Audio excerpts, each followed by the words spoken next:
Bentahan kan lechon, kumusta na daw matang paparaninaan holiday season.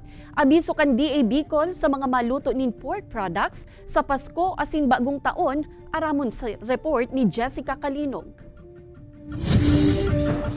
Gikan sa Pasakaw, napasyarsinda Efren ngunya na aldaw digdi sa Naga City. Saktong parangudtuhan na kaya antes na magpuli, napahapit naman sinda sa lechon house na ini sa Panganiban Drive, nganing magkakankan sa indang paboritong lechon. Masarap talaga, masarap ang lechon. Dawa mayo nin espesyal na okasyon, pirming available ang lechon sa kakana na inininda Lilibeth. Alagad ngunya na holiday season, mas mabenta subuot ang lechon.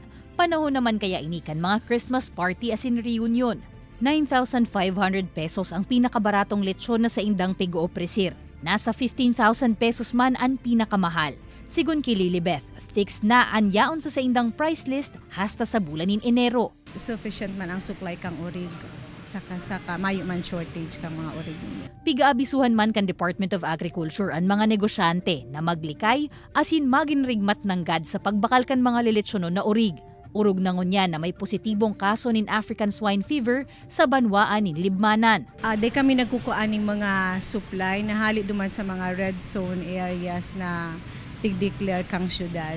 So ang mga supply ni hali duman sa mga safe na lugar digdi sa Bicol. Pun sa pagpreparar kan urig, pagluto, hasta sa paghatod kaini sa kliyente, pigsiserto man subuot nindang malinig. Kasabay kaini ang pagirumduman sa publiko na pilion na marayan babakalan nin lechon. Daibaling medyo mahal, basta makakasigurong safe for human consumption. Kaibanan si Gerald Gandia, Jessica Calinog, Balitang Bicolandia.